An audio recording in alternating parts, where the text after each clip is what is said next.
เคยมีแบบโรคประจำตัวอย่างนี้บ่น้องเคยไปกวดไปอย่างบ่สุขภาพร่างกายเคยแบบว่ากวดดนแล้วแบบว่าผู้หญิงเงี้ย เกี่ยวกับทางภายในน่ะบ่โดยเออเกี่ยวกับคันสิเว้าตรงๆแล้วก็เกี่ยวกับพวกมดลูกมันหยังนี่สิบ่โดยเออบ่นี่หนึ่งมาสำคัญก็ให้เจ้ารักษาความดีความงาม โดยที่เจ้าเคยเฮ็ดมาบ่ให้มันคดบ่ให้มันเบี้ยวเอาคือเจ้าเฮ็ดปกติที่ผ่านมาหั่นแหละเนาะบ่สิเป็นคำเว้าคำจานิสัยใจคอมารยาทท่าทางให้มันเป็นคือเก่า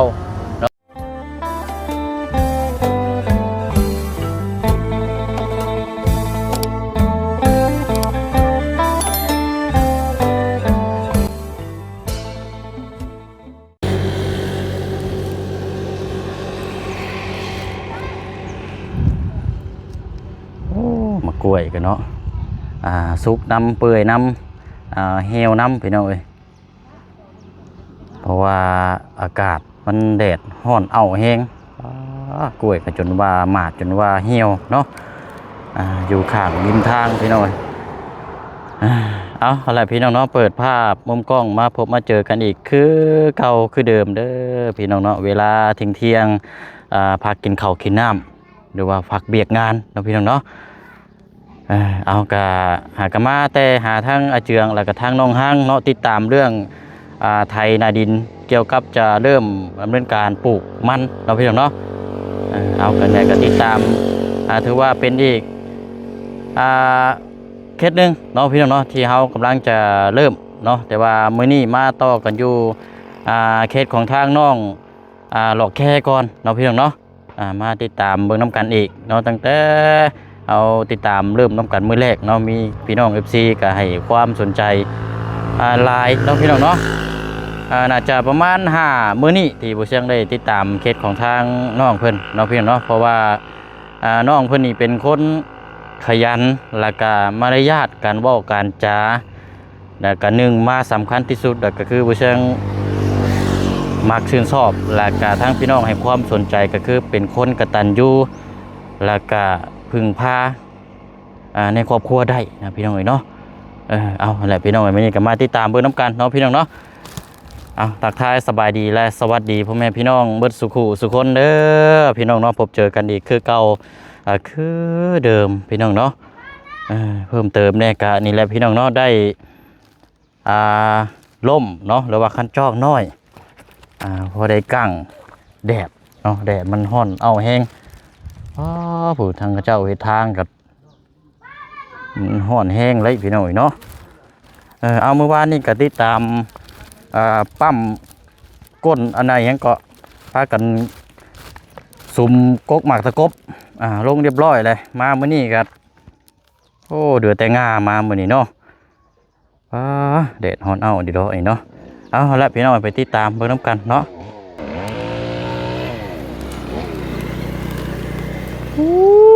แดดดีนี่เนาะโอ้ยพี่น้อยมันยังเด้บาทนี่เนาะโอ้ยผู้ทั้งเทิงผู้เนาะฮ้อนบ่แม่บ่ไหวเนาะฮ้อนแห้งนี่หรอโอ้มันยังอันนี้อันเอามาแต่ใช้อันนี้ไม้นี่มาแต่เฮือนชาวกรุงมีแม่เป็นคนขับโดยป้าเนาะเอาทางบ่พึ่งพี่น้อยผักเด็ดผักเมยก่อนเอามาเลยยื้อให้ไหมเอาซะอันพี่น้อยมันยังนี่เสิร์ฟได้บ่นี่พี่คอยบุษใส่เสน่ห์จ้ะเราพอดีได้อยากน้ำพอดี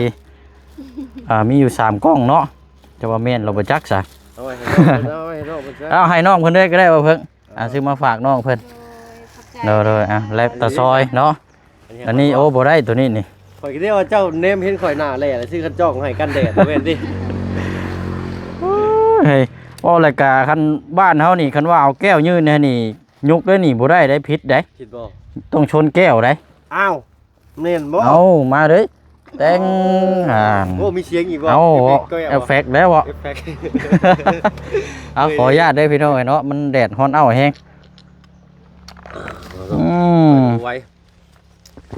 ขอบใจ ตัวเองเป็นคนมันฮ้อนง่ายนะมันถึกแดดนี่ก็เห็นหน้าโหดจริงๆก็อ่อนแออยู่เลยเห็นว่าก็ได้ถึกแดดก็เงาไว้แล้วจากหน้ามันแหล่จนม่วง เพราะว่าอากาศแดดเช่นนั้นช่วงเดือน4เดือน5นี่แน่นอน แม่น ช่วงเดือนเผาร่างกายคนช่วงนี้นะ ร่างกายคน ไหม้ดีโดได้ แม่นได้ช่วงใกล้เดือน4เดือน5นี่ ช่วงสงกรานต์นี่ ปัดฮ้อน เอาเรื่องอยู่ได้ ฮ้อนฮู้รับตับใหม่แท้ๆแต่ว่าคนแบบเฮ็ดเวียกงานหนักแท้ๆ แม่น เห็นเบิ่งแม่ผู้เพิ่นทางออกทางให้สู่แดดแท้ๆอันนี้เพิ่นนอกเพิ่นนี่ว่าสิชนพื้นบอกว่ามื้อแรงก่อนว่ะ เออเนาะ ลงมาหันตัวเองนี่ แต่ เนาะ เช้าแต่7 กดดีๆนี่เนาะ เฮ็ดแตะเช้าคาบแรงหน่อยเนาะ อันน่ะไม้ที่ว่าขูดอยู่เฮือนน้องของมีตัวนั้นบ่ โดยแม่เป็น โอ้ คนพูด ทำบ่เชียงเอา โอ้ยพอก่อนก็ได้บ่เพิ่งเพิ่นได้กินน้ำมันสิไหลเด้ ไหลบ่ อ่า โอ้ตัวเอา อัน มานั่งเอา โดยเอาเนาะอันนี้บ่อันเตียงนั่งนะ โดย บ่โต บ่ยาวเป็นพาเฮ็ดเฮาออกแต่ ดี พุ่น นี่เนาะ เบาเหย้านี่มาเฮ็ดนี่ก็ได้ อันนี้ได้ แม่น ใครอยู่เฉาเนาะนี่แหละพี่น้องจัดแจงซอยกันพอได้มีหม่องนั่งถึงมันสิบ่สูงแน่กะยะ บาง บ่ได้ ที นั่ ก็ ง กินเคมีลอยมาแต่ห่วยพุ่นดีอยู่อะ กินเราไปเลอะได้อเจ้า เราไปเดินแหงวะ กินเราไปเลอะ ยันห้องน้ำแม่จะดีแถวนี้ เนาะเอาอันนี้ก็บ่ติไผอันนี้พี่น้อง โดย ไปกันเด้อน้อง โดยอ่ะ โด เนาะ ยสบายดีเด้อบ่าวเพิ่ง อืม อ่าน อ่า เจ้ากินหน้าก่อน แม่นั่นแหละเนาะเที่ยงเลยทั้งเจ้าเลยจะเป็นได้ล่ะกินแล้วบ่เข้า ตอน ได้ยังกิน ตอน ข้าว เที่ยงยังบ่ทันกินแต่เช้ากินแล้ว กิน อืม ซีนหมูเบาหยางเอาให้เมื่อวานนี้ อืมยังแต่ตอนเที่ยงเนาะ โดย พี่น้องอันว่าพื้นนี่ละลายนี่คนมื้อเช้านี่บ่นี่นะ โดยมื้อเช้าตอนเวลา 7:00 น โหดีๆอันนี้เนาะแบกเอาบ่หรือว่ามีล้อสุกเอาเนาะ แบกเอา แบกคนใส่บ้านี่ โดย ก็เรื่องอยู่ได้นี่เนาะคันว่ามีล้อเนี่ยก็สิบีกหนิดนึงเนาะ โดย อันล้อนั้นแถวพี่น้องนี่บ่ได้มีบ่ซะ นี่แม่แต่จริงๆแต่บ่ได้ยืมเขา คือบ่ยืมล้อเราเนี่ย พอได้บ่เมื่อย บ่ได้ยืม บ่แม่นฮอดร้อยเที่ยวเพิ่นบ่จักอันนี้บ่ ยันจังหน่อยแตกตีน เออ ตีนรอเราบ่มีเงินแป้งอีก ก็ว่าแล้วยืมของคนอื่นเอาคันว่ามันฮักมันเพบัดเฮาก็สิรับผิดชอบไปแล้วบัดนี้เนาะ โดย ปกติเด้พี่น้องเอ้ยเบิ่งเด้อเดี๋ยวไปเสียงพอนั่งน้ำแน่พี่น้องเอ้ยมันจังได๋มันร้อนแห้งมื้อนี้กะนี่ได้นี่เตียงกันเนาะนั่งนี่ก็ได้มื้อนี้ทีมงานน่ะสิเข้ามาหาหลายคนอยู่มื้อนี้เนาะ โดย นั่นน่ะกุ้งไม้เจ้าเป็นนี่แล้วจะตัดแล้วหรือบ่ ยังโทรอ้ายเคยมื้อเช้านี่ก็บ่ติด เออเรายังบ่มาอยู่เนาะ โดย อ้าวเพิ่นเอาใส่เบิ่งขอนางน้ำก่อนพี่น้องป้อน้ำก้อนก่อนเนาะโพดๆทางอันไปซื้อมาให้ก่อนเนาะ ว้าวโคตรอีหยัง โอ้ดีโพเด้อฮะอ๋อเอาแม่ฮะ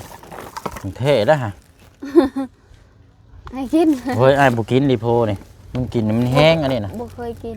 แห้งกว่ากระทิ่งแรงกว่าเมื่อวานอีก ถ้าว่าเข้าบดกินนี่กัดบ่ได้ท้องบดกินเคยกินอยู่นี่กินน่ะมันกัด มันกัดใส่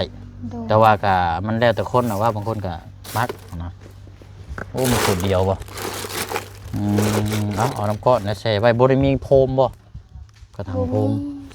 แช่น้ำก้อนไว้เนาะ โดย อืมนี่เอานมนี่แช่ใช่นี่โดดนี่แกะแช่โรแดนนี่เอาแช่ไว้มันเย็นกินบ่ใส่กระป๋ามันเปื่อยละล่าซื่อๆได้เอาเครื่องมาแค่เอาแช่ไว้นี่ก็เย็นไว้บาน อดดิโดอีกนี่เนาะมาแต่ใช้ดิโด เช้าคงมีซื้อเมื่อกี้นี้ เอาไว้นี่แหละจางก็เก็บไว้เอาไว้ใส่ไอ้นี่โอ้ดีแต่ว่าเพื่อนทั้งน้องเพิ่นมีห่มกกมะขามเนาะคันว่าเฮาเคลียร์จับดีนี่เฮ็ดเป็นหม่องนั่งอันนี้เลยนี่พักได้น้อง โดย แต่ว่าเพื่อนทั้งน้องเพิ่นยังบ่ทันได้เป็นระเบียบเรียบร้อยอยู่พี่น้องทางหลังบ้านก็ยังหกอยู่เนาะคันสิเว้ากัน โดย เพราะว่าเบียกเล่าลายในพี่น้องคือว่าเนี่ยกันว่าเจ้าตัดแถวทิมนี่ก็ยุ่งเนี่ยก็สีบ่มีปานใดเนาะแต่ก็กล้วยตัวใดที่มันบ่จำเป็นจะตัดออกไปเลยนี่แถวรอบๆบ้านนี่สะอาดนะครับหลักๆเลยก็มองนี่แหละมองจุดที่ว่าสิได้นั่งนี่ก็คือห่มมาแล้วหลักๆเลยก็ไผมานี่ก็มานั่งอยู่นี่เราได้พี่น้องเนาะเอาถือว่าเบิดเวียกอย่างหนึงก็หาเวียกหาแต่แนวเฮ็ดเนาะเจ้าก็เนาะ โดย เมื่อยอยู่บ่เนาะ เมื่อยอยู่แต่เวียกลายก็เลยบ่ได้พักผ่อนปานใด เอาแห้งมาแต่ใช้นี่คือว่าเฮ็ดกุกุเรียแทนพื้นแบก เอาแห้งมาแต่แม่ เอาแห้งมาแต่แม่ เห็นแม่เมื่อยกันเลยบ่อยากพัก โอ้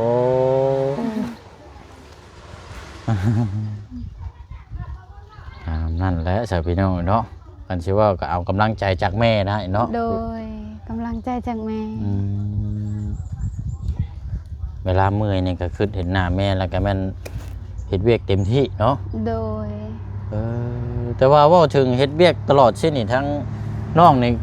เคยมีแบบโรคประจำตัวอย่างนี้บ่น้องเคยไปกวดไปหยังหรือบ่สุขภาพร่างกาย เคยแบบว่ากวดดนแล้ว แบบว่า เว้าบ่ได้ แบบใดก็ แบบไปกวดอีหยังอยู่เวียดเขาก็อยู่ว่ามีอยู่เป็นโรคผู้หญิงเงี้ย เกี่ยวกับทางภายในน่ะบ่ โดย เกี่ยวกับทางภายในก็คันสิเว้าตรงๆเลยก็เกี่ยวกับพวกมดลูกบ่หยังนี่สิบ่ โดย บ่นี่อันเพราะว่าไอ้สัมภาษณ์มานี่ก็เจอหลาย โดย เพราะยังจังว่าฉันมีอ้ายนี่ก็เป็นคือกันจนได้ไปจนได้ไปเลเซอร์แล้วก็จนไปรักษาจนเบิดหลาย กินยารักษามา 2-3 ปีก็ยังบ่หายแล้วก็พอดีล่าสุดนี่ไปคลินิกปากกิ่ง โดย ปากกิ่งอยู่สวรรค์นั่นแหละพี่น้องแล้วก็ไปเลเซอร์แบบว่ามันติดเชื้อติดหยังอันเด้ โดย แล้วก็เศร้าเลยซุมื้อนี้ บ่ได้เจ็บอีกเนาะ บ่เศร้าเลยเด้อเนาะ โดย แต่ว่าเฮาก็ต้องคาร่ำคือกันเด้คาร่ำประเดด โดย พวกเสียงคิดว่าเกี่ยวกับมันคันมันอย่างนั้นเนาะมันพิษเด้ โดยแต่น้องก็ยังเจ็บอยู่แบบว่า เวลาอีหยังแบบว่าขอโทษขออภัยเด้อ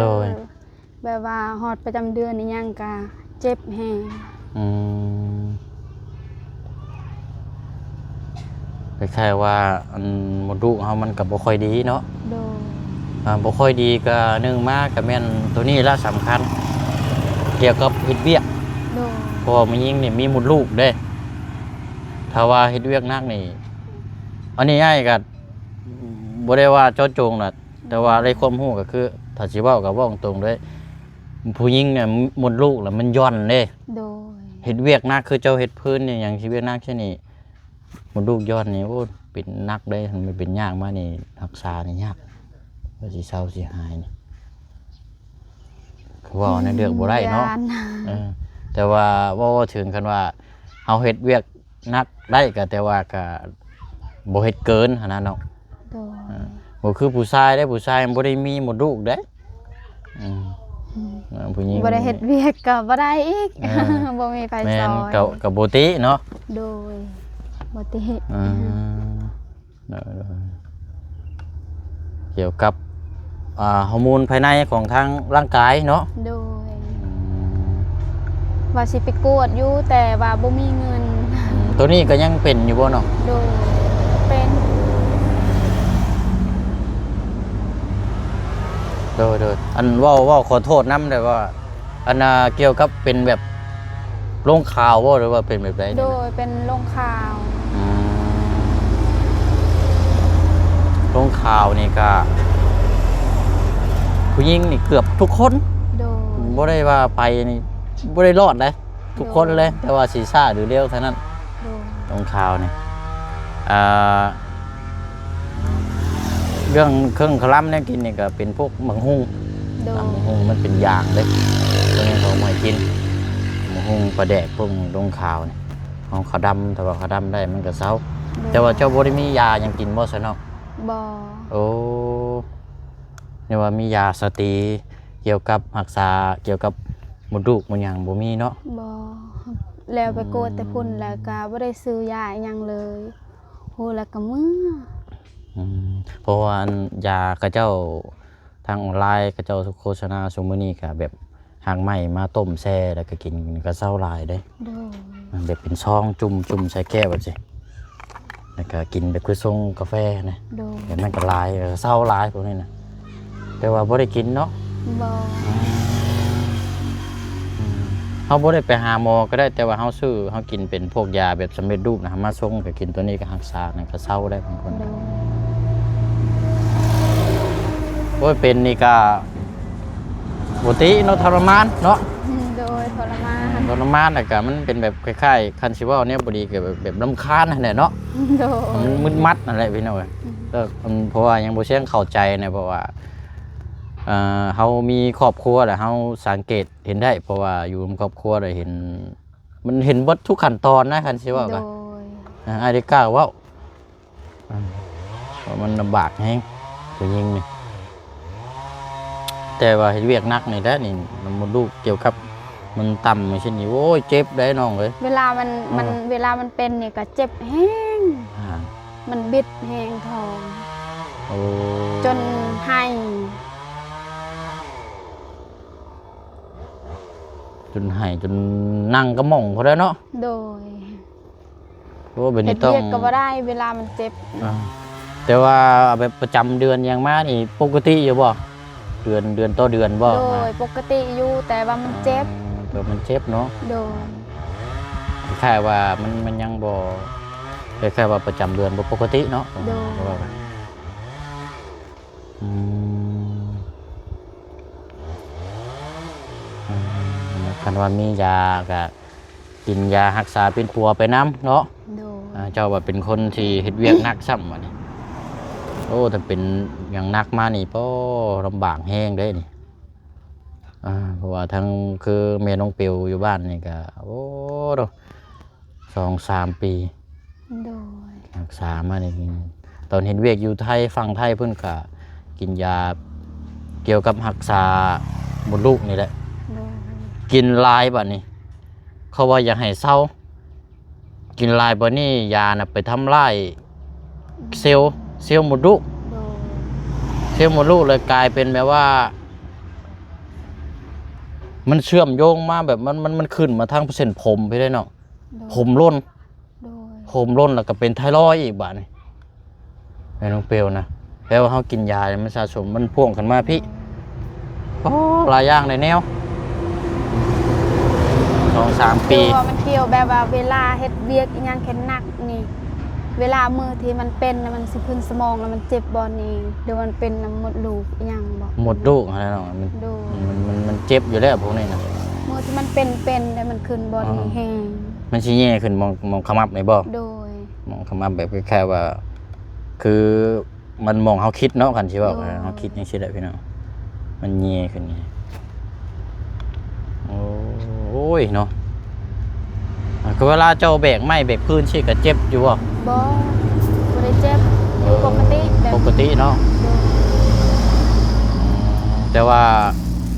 มันก็บ่มีหยังแน่นอนได้ตั้งแต่เฮาเบียกนักหลายมันสะสมเด้ โดย บางทีนี่มันเป็นมานี่ค่าเดียวเด้นี่เจ้าว่ายังเฮ็ดเวียกหนักซ้ำเนาะ เฮ็ดเวียกนี่โอ้พี่น้องเอ้ยเอาเรื่องอยู่ได้เอาก็มีแต่เกี่ยวกับโรคภัยอันเกี่ยวกับภายในตัวนี้เนาะอันแบบเกี่ยวกับทางอื่นน่ะบ่ได้มีเนาะ บ่มี อ ตั้งทุกคนก็มีโรคประจำตัวกันทุกคนนั่นแหละ โดย แต่คืออ้ายนี่ก็มี โดย เกี่ยวกับฮ้อนในแบบว่าดิ้นโพงดิ้นหยังปากเปื่อยปากหยังอะนะ โดย เป็นตั้งแต่น้อยแล้วว่ากินน้ำลายก็กินอยู่แต่ว่าถึงเวลาเป็นนี่มันก็เป็นคือเก่าได้เนาะแบบว่ามัน เดี๋ยวนี้ก็ยังเป็นบ่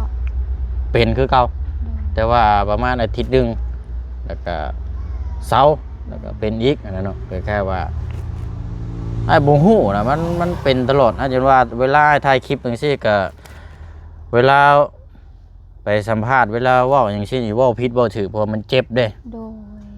ย ก็เว้าแล้วก็ไหลไปเรื่อยแบบมันเจ็บดิ้นนะ โดย มันเป็นโรคประจำตัวกันใช่ป่าวอันนี้ก็มีแต่ตัวเดียวนี่แหละอ้ายก็ โดย อย่างอื่นก็แข็งแรงอยู่สุขภาพ ยา ก็ ยังบ่มีบ่แบบว่ายายังอันบ่ได้กินบ่ กินอยู่น้องเอ้ย โดย อ้ายสั่งเป็นกระปุกเป็นแคปซูลนี่ประมาณนี่แหละ โดย กินอยู่กินเกี่ยวกับพอกินไล่เศร้าระยะหนึงแล้วมันก็เป็นอีกคือเก่า มันบ่ดีเนาะ ถามว่าดีก็ดีเด้อแต่ว่าหางบ่ฮู้ว่า มั มัน น บ่ดีเลยแบบนั้นเนาะ แต่ว่ามันบ่หายขาดนะมันยังคือเก่าอยู่มีแต่ว่าให้ได้สาวครับ เอาถือเป็นมาโรคประจำตัวเฮาแหละ เนาะเอามีแต่ว่าอันนี้เป็นกำลังใจให้แต่ว่าการระมัดระวังเด้อน้องเด้อว่าเกี่ยวกับทางมดลูกเกี่ยวกับทางนี่มันบางเชือนี่เพื่อฮู้กันแล้วมันเป็นมานี่มันนักนี่ โดย รักษามานี่โอ้ยหลายได้พี่น้องเบิด30 ล้านบ่อยู่คือแม่น้องเปียวว่าอันไอพาไปรักษานะ เมียอายเนาะ เออ ซื้อแม่น้องเปลว แม่น โดย 30 ปลายล้าน ใครดีแบบว่ารักษาเสียเงินแล้วก็รักษาแบบว่ามันหายขาดคันเฮาเสียเงินแล้วมันหายบ่ขาดนั่นเฮาเสีย นั่น ใจ แหละก็ เนาะ ดีแต่ว่ารักษาแล้วก็หายดีหายเศร้าพี่น้อง โอ้ จนฮอดซุมื้อนี้แล้วเราก็บ่ได้จม แต่ว่าก็ยังประคองอยู่แต่ว่าถ้าแบบย่อไม้ย่อหยังหนักสิก็ยังเจ็บอยู่เด้ โดย แต่ว่ายังบ่อยากให้เฮ็ดหนัก แต่ว่าปัดกวดในเฮือนซาล้านแป้นนี่น่ะก็พอได้อยู่ โดย แต่ว่าแบบคือแบกไม้แบกหยังคือเจ้าเฮ็ดจังซี่น่ะบ่ได้เพราะว่ามันแค่แบบเดเซอร์ตัดเด้ตัดเกี่ยวกับ แล้วผ่าตัดบ่ บ่แม่นผ่าตัดแค่ว่าเขาเจ้าเอาเดเซอร์แบบว่าตัดตัวที่ว่ามันติดเชื้อออกเด้ โดย นั่นแหละเพราะว่าถ้าเฮาบ่ตัดตอนนั้นแล้วมันสิลุกลามแล้วมันสิกลายเป็นเนื้อเป็นมะเร็งโอ้ย โดย เรียบร้อยเด้อเด้ ผู้หญิงเนาะ ยากได้มีหนึงมาก็ หลายคนอยู่แบบว่าคันเจ็บภายในนี่หลายคนเลย แบบว่าผู้หญิงเขาแบบว่าเขาเสียหยังแล้วก็ตายเลยหลายคนตาย อยู่บ้านสกีนี่ก็มี เนาะ โดย แม่นเกิดเหตุในนี้น่ะหลายคนอยู่บ้านอ้ายนี่ก็คนหนึง โดย เริ่มแรกก็เริ่มเป็นแบบว่าลงข่าวจังซี่แหละแต่ว่าเราบ่ได้เคยไปรักษาเป็นปัวจักเทื่อเราคิดว่ามันสิเซาเป็นมาระยะปี2-3 ปีก็ยังบ่ไปรักษาเป็นปัวบัดนี้มันเป็นหนักเด้บัดนี้ โดย มันจนเป็นมะเร็งกัดมดลูกนะสุดท้ายมาก็จบ โดย เสียชีวิตเป็นอยู่บ้านนั่นแหละพี่น้องเกี่ยวกับตัวนี้ว่าเขาเป็นแรกครับว่ารักษาต้องแนะเข้าใจเรื่องทางเกี่ยวกับผู้หญิงง่ายเข้าใจที่สุดได้เพราะว่าผู้หญิงนี่นักกว่าผู้ชายหลายผู้ชายนี่บ่ได้มีหมดลูกได้ผู้หญิงนี่มีหมดลูกแล้วว่าจังคือติดเวียงนักเห็นอย่างสิแล้วก็เมื่อยว่าพอได้มีเงินมีอย่างก็ซื้อยาสั่งออนไลน์มาส่งกินเบิ่ง โดย เนาะ มันก็จะได้รักษาทรงเศร้ากินแดงอันนั้นเนาะมันก็มีเบิดอยู่ห้านเด้อยู่บ้านดงเด้เจ้าเคยขึ้นไปอยู่บ่อยู่ห้านขวามือเด้อถามพระเจ้าว่ารักษาเกี่ยวกับอันหมดลูกภายในเกี่ยวกับโรงข่าวเขาเจ้าสิจัดให้ดอกมันสิเป็นซองแต่เจ้าก็ต้มน้ำน่ะมาแช่ไว้แล้วก็ ห้านเซเว่นบ่หรือ เป็นห้านคล้ายๆคือดีมากนั่นแหละตรงข้ามห้านรถซ่อมรถจักรนะ โดย ไปถามมึงเจ้าบ่แพงหรอกประมาณเต็มที่ก็ประมาณ7-80นั่นแหละกล่องนึง เฮากินรักษาไปน้ำนะมันเป็นนักมาแล้วยากได้หน่อย โดย ไม่ว่าสิเฮ็ดแต่เวียกอย่างเดียวบัดบ่ดูแลตัวเองมาสุดท้ายมาโดดโอ้ยยากได้พี่น้อง ขึ้นแล้วย่าน เอามันเรื่องจริงแน่นอน โด เลย ย นี่นะ อันนั้นแหละเรื่อง อันนี้ จริง อันนี้เรียกว่า น้องก็เคยเห็นอยู่ อันแรกกันอ่ะถามก็เรียกว่าอ่านก็เปิดใจแล้วก็คุยเพราะว่ามันปกติของง่ายได้เพราะว่าไปเจอมาหลายคนแล้วถามมาชื่อนึงไม่ก็เคยสัมผัสกับทั้งครอบครัวนะ โดย ว่าเคยเจอมาแล้วว่าสิก็บ่อยากถ้าว่าเขาเคยเห็นประสบการณ์มาแล้วก็บ่อยากให้เห็นอีก โดย แต่ว่าพบเห็นแล้วก็ให้รักษาไว้นะ อืม คอย แม่ กิน ก็ ไป ขอบใจเด้อที่บอกน้อง อันนี้ลองมีลองห้านเขาเจ้าลองอันมาส่งกินเบิ้งนะน้องเด้อ โดยเวลาเจ็บอีหยังก็คิดอยู่แบบว่าเวลาเฮ็ดเวียกอีหยังบ่คิดเลยลืมเลยตัวเอง บางเทื่อนี่ฮอร์โมนบ่ดีในหน้าตานี่ค้ำไม่เป็นสิวหน้าดำแบบคือคนคือผีคือเพศนั่นแหละ อันนี้ผมก็หล่นหมดเลยสมั อ่าย คือมันไม่ได้หล่นหลายตะกี้ เอาละสำหรับพี่น้องเนาะถือว่าเปิดกล้องมาเมื่อนี้ก็พูดคุยเรื่องราวเกี่ยวกับอันนี้แหละพี่น้องเกี่ยวกับสุขภาพร่างกายให้คำแนะนำทางน้องเพิ่นเพราะว่าเขาก็ผ่านประสบการณ์มาเราเห็นพบเจอนะย่านนะพี่น้องครับเป็นมาเนี่ยมันหนักยิ่งบ่มีเงินคำหาเงินซุมื้อนี้ก็ยังยากอยู่ซ้ำนี่โอ้เรียบร้อยเดี๋ยวได้พี่น้อยเนาะจังน้อยบ่สิกินข้าวเนาะ โดยจังน้อย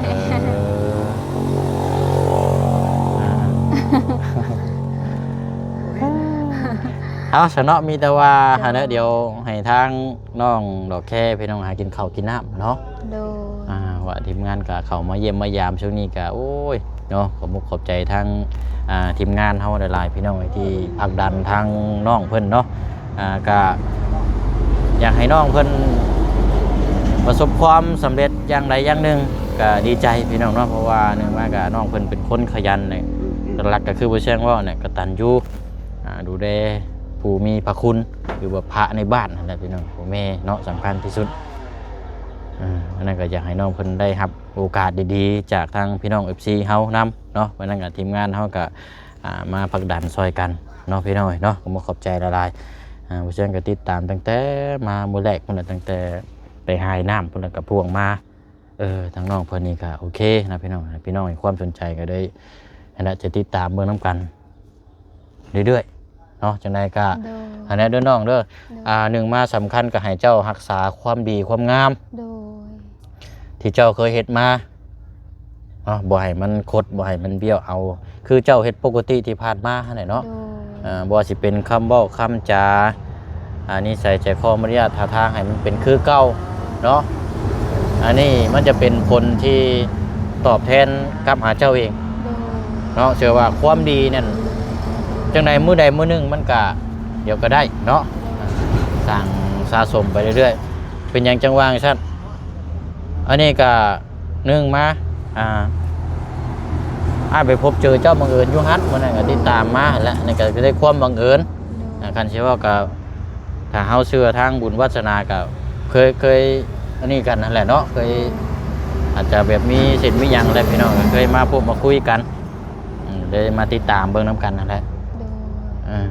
นั่นแหละเป็นผู้ฮู้ผู้ดีรักษาความดีไว้เด้อน้องเด้อว่าทางอ้ายขอบใจเด้อที่ติดตามน้องตลอดน้องขอบใจอ้ายหลายกันบ่ได้อ้ายนี่น้องคือสิบ่ได้ดีใจปานนี้โดย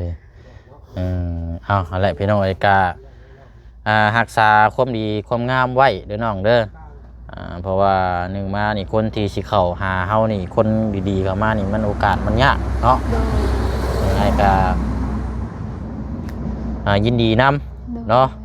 ว่ารายการน้ำตาสีใดเลยพี่น้อยน้ำโบเชงนี่น้ำตาสีใดเพราะว่าก็เคยคือง่ายขึ้นมานี่มาเห็นงานอยู่นี่ก็ไอ้พักเช่าห้องอยู่เพื่อนคนเดียวตอนนี้นะเช่าห้องอยู่เพื่อนคนเดียวแล้วก็บางเทื่อทีมงานไปนอนอยู่เพื่อนลุงหลายคนนะว่าทีมไอ้ก็นอนอยู่คนเดียวแล้วก็บางเทื่อก็มีพี่น้องเพิ่นเว้าแบบเนี้ยบ่ดีบ่งามใช่ไอ้ก็คิดน้อยใจอยู่แต่ว่าก็ให้คิดเห็นหน้าทั้งครอบครัวไอ้ก็ได้ก็บ่เป็นหยังก็ตัดน้องอย่างน้อยก็มีพี่น้องที่เพิ่นยังพ่อแม่ป้าดุงที่เพิ่นยังติดตามแล้วก็ยังเป็นกำลังใจอยู่ ก็อ้ายก็ได้สู่แล้วก็นี่แหละผลักดันก็ติดตามทางน้องนำว่าแหละเอาอะไรเด้อน้องเด้อจังไดก็อ้ายเชื่อว่ามื้อใดมื้อหนึงถ้าว่าเจ้าเป็นแบบนี้รักษาความดีความงามความขยันเฮ็ดนี่ใดเฮ็ดอันใดเฮ็ดแบบใดก็เฮ็ดคือเก่าเชื่อว่าจังไดก็ความดีเดี๋ยวตอบแทนเจ้าเองบ่ซ่าหรือว่าเร็วเนาะแต่ว่ามีเนาะหั่นแหละพี่น้องรักษาความดีไว้สามีแต่ว่ามื้อนี้เฮามาเยี่ยมมายามทางน้องเพิ่นซำนี้ก่อนพี่น้องเว้าไปเว้ามาก็น้ำตาก็สิไหลคือกันในบ่เสียงก็น้ำตาตกอันนี้อันนึงพี่น้องเอาหั่นแหละมีแต่ว่าเดี๋ยวช่วงแรงนั้นอากาศเย็นๆอาจสิมาเยี่ยมยามใหม่เด้อน้องเด้อเพราะว่าทางบ่จันก็สิเข้ามาเยี่ยมยามพี่น้องก็ดีใจน้ำน้องเพิ่นเพราะว่าแรกๆก็บ่เสียงเข้ามาคนแรกเลยก็อยากให้ทีมงานนี่แหละเข้ามามื้อนี้ก็เห็นทางทีมงานเข้ามาหลายคู่หลายคนก็ดีใจนำบัดนี้เพราะว่าสิได้ผลักดันอยากให้น้องเพิ่นได้รับโอกาสดีๆจากทางผู้ใหญ่ที่ได้มองเห็นและพี่น้องแบบความดีความงามของทางน้องเพิ่นเนาะเอาสู้ๆเด้อน้องเด้อ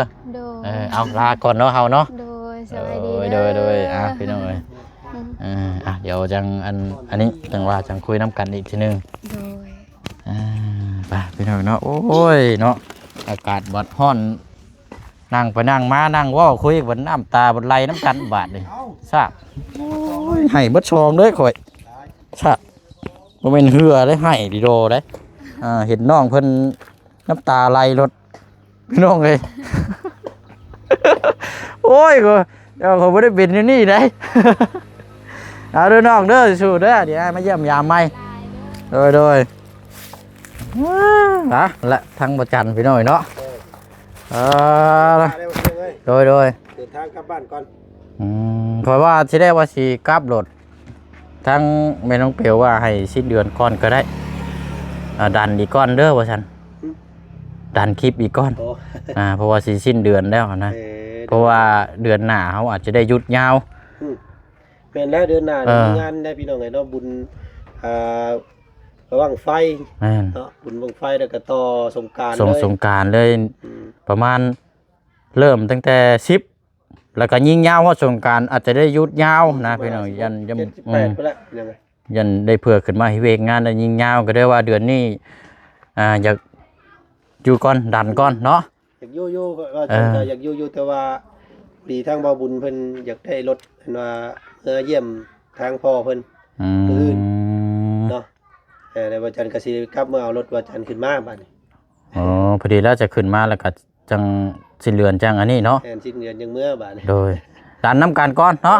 สิสิ้นเดือนสิสิ้นใจอะไรพี่น้องผู้คนที่ติดตามน้องโดยนั่นแหละน้องหลอกแค่เนาะอะไรพี่น้องเนาะลาพี่แล้วน้องก่อนเนาะเดี๋ยวอาจารย์มาเยี่ยมยามทำข้าวไหมโอ้ยพี่น้อยมื้อนี้แปลกประดาษกับตัวเองมื้อนี้เนาะว่าโอ้ยว่ามาดดน้ำตาตกในพี่น้องโอ้โหสาเหตุเลยมันกินใจนะพี่น้องเนาะเอาเรื่องผู้หญิงมานี่กันเอาสู้ๆน้ำกันทุกคนนะพี่น้องเด้อเนาะแล้วก็เป็นกำลังใจให้ตัวเองเนาะสู้ๆเนาะบ๊ายบายพี่น้องเนาะ